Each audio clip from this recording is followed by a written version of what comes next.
اور قیامت کے دن جس دن انسان ہولناکیوں میں ہوگا، تکلیفوں، پریشانیوں اور مصائب میں گھرا ہوگا، ان لمحات میں جب شیطان کو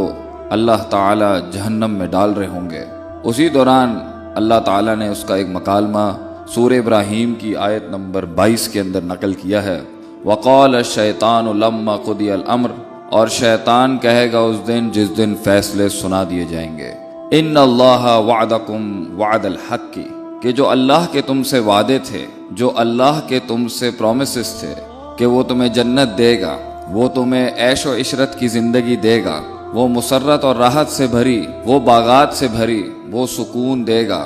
جس کے تم متلاشی تھے دنیا میں عمل کر کے،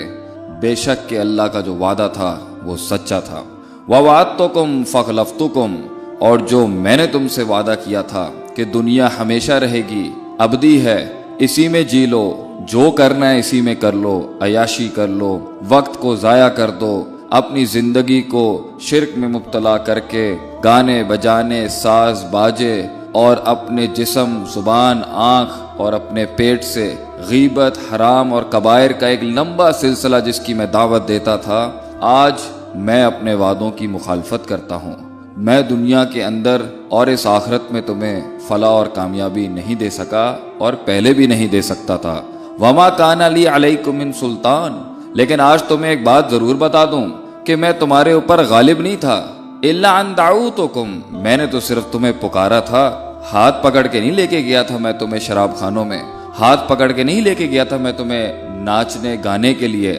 ہاتھ پکڑ کے تم سے جھوٹ، چوری، دھوکہ، غیبت نہیں کروائی تھی۔ فاستجبتم لی، تم نے تو مجھے جواب دے دیا۔ فلا تلومونی، مجھے مت ملامت کرو آج، ولوموا انفسکم، مگر اپنے نفسوں کو، اپنے اندر کی نفوس کو ملامت کرو۔ ما انا بمصرخکم وما انتم بمصرخی، نہ آج میں تمہاری کوئی مدد کر سکوں گا اور نہ ہی تم میری کوئی مدد کر سکتے ہو۔ انی کفرت بما اشرکتمون من قبل، بلکہ میں تو بے شک انکار کرتا ہوں وہ شرک جو تم کیا کرتے تھے۔ ان الظالمین لہم عذاب علیم، بے شک کہ ظالموں کے لیے، شرک کرنے والوں کے لیے ایک دردناک عذاب ہے۔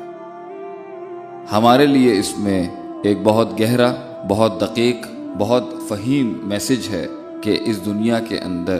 ہم شیطان کو ذمہ دار ٹھہراتے ہیں اپنی گمراہی کے لیے، نہیں۔ اللہ تعالیٰ ایک اور مقام میں فرماتے ہیں ان کید الشیطان کان ضعیفا،